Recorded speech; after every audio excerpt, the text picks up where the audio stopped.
Hello students, today I am teach you the linear programming problem using simplex method.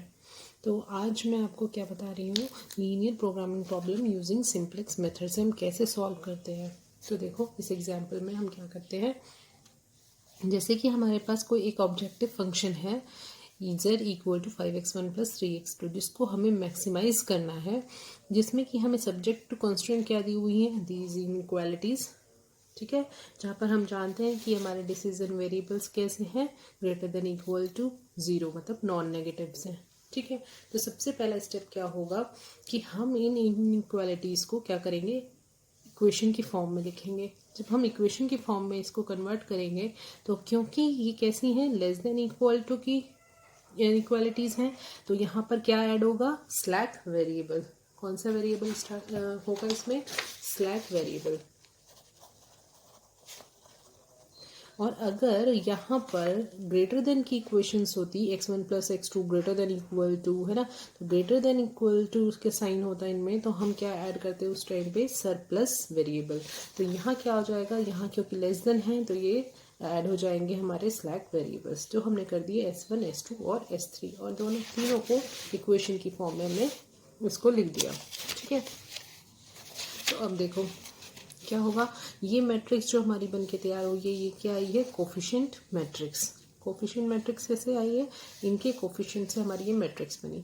जो हमारे s1 s2 और s3 हैं, इनको हम रिप्रेजेंट कर रहे हैं x3 x4 और x5 से। ये x जो है ये हमारे वेरिएबल को शो कर रहा है, ये मैट्रिक्स b जो है वो राइट हैंड साइड में जो वेक्टर्स दिए हुए हैं उनसे ये मैट्रिक्स तैयार हुई है। तो इस तरह से ये हमारा शो करता है ax equal to b equation को। ठीक है, तो अब हम क्या करेंगे, इसकी एक टेबल तैयार करेंगे, जिस टेबल में सबसे पहले आएगा बेसिक वेरिएबल्स।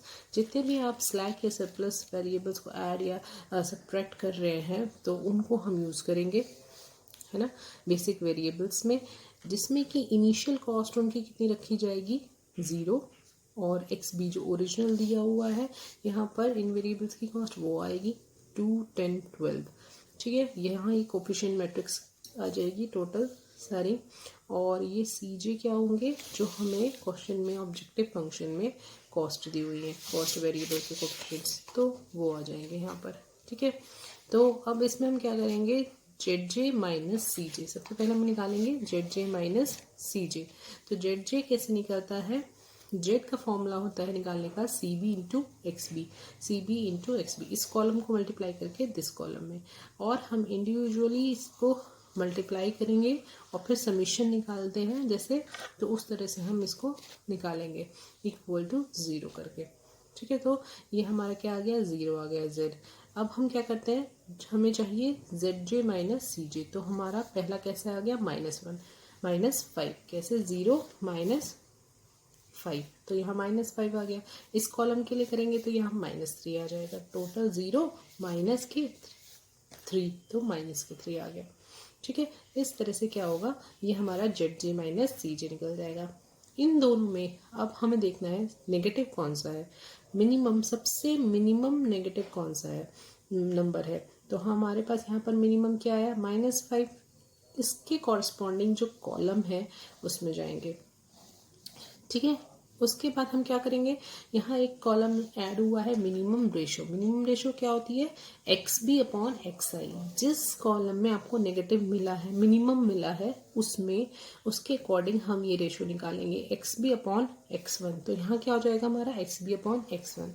तो देखो यहाँ से कैसे निकल रहा है, 2/1 इक्वल टू 2, 10/5 इक्वल टू 2, 12/3 4। इनमें मिनिमम क्या है, कौन सी रेशो हमारी मिनिमम है इनमें, तो हम ये फाइंड आउट करेंगे।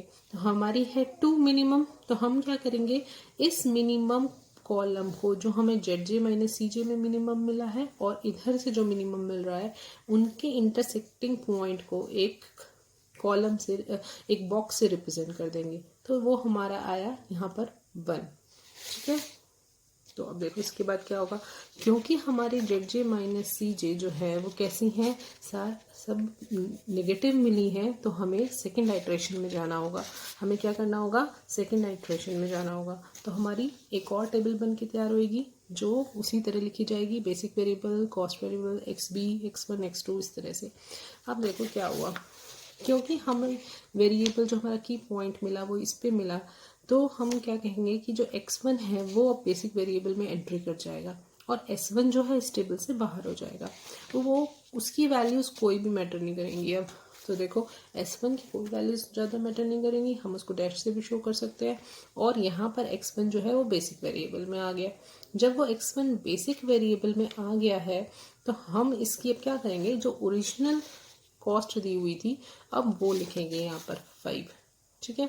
और उसके अकॉर्डिंग फिर से हम क्या करेंगे, जेड जे माइनस सी जे को कैलकुलेट करेंगे।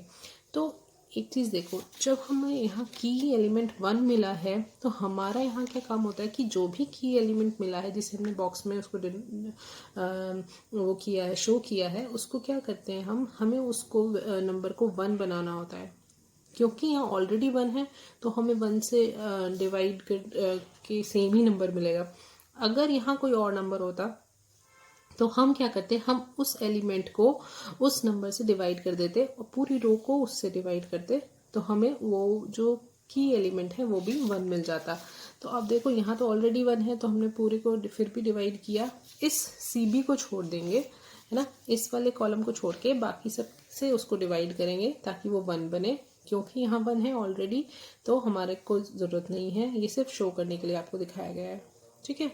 तो अब क्या होगा, ये जो 1 आया है की एलिमेंट, उसके नीचे के जो एलिमेंट्स हैं उनको भी हमें क्या करना होगा, 0 बनाना होगा, उनको हमें 0 बनाना होगा। तो 0 हम कैसे बनाएंगे, हम ऑपरेशन लगाएंगे, इस वाली रो के लिए ऑपरेशन लगाएंगे और यहाँ पर 0 बनाएंगे, ठीक है। तो यहाँ एक्स बी से लेके पूरी मैट्रिक्स तक हम रो ऑपरेशंस लगाएंगे ताकि हमारे इस वेरिएबल, है ना, इस वेरिएबल के नीचे वाले सारे कैसे आ जाए, 0 आ जाए। तो देखो अब क्या करना है, हमें निकालना है जेड जे माइनस सी जे, ठीक है। तो अब इसके लिए हमें क्या करना होगा, हमें निकालना होगा 5 इंटू 1 माइनस 5 तो 0, 5 इंटू 1 माइनस 3 2, तो ये क्या हमारे मिल जाएंगे, जेड जे माइनस सी जे। अब देखो ये कैसे हमें मिले, पॉजिटिव नंबर्स, ठीक है। तो यही हमारा क्या है, स्टॉपिंग क्राइटेरिया है। स्टॉपिंग क्राइटेरिया यही होता है कि अगर हमें पॉजिटिव या फिर 0 मिल जाए तो यही हमारा क्या हो जाएगा, स्टॉपिंग क्राइटेरिया। अगर यहाँ नेगेटिव मिलते तो हम क्या करते रहते, हम जो है इनको आगे बढ़ाते रहते, इस टेबल को, हमारी आइट्रेशन जो है वो क्या होती, आगे चलती रहती, ठीक है। तो अब देखो क्या होगा कि अब जो है हमारे ऑल जेड जे माइनस सी जे पॉजिटिव मिले हैं, तो यहाँ से क्या हुआ कि जो z है वो कैसा हो रहा है, equal to C B into X B. ये फॉर्मूला है हमारे पास, हम इसमें रख देंगे।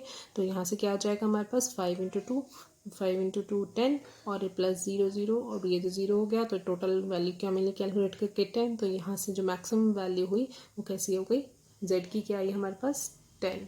यही हमारा आंसर हुआ।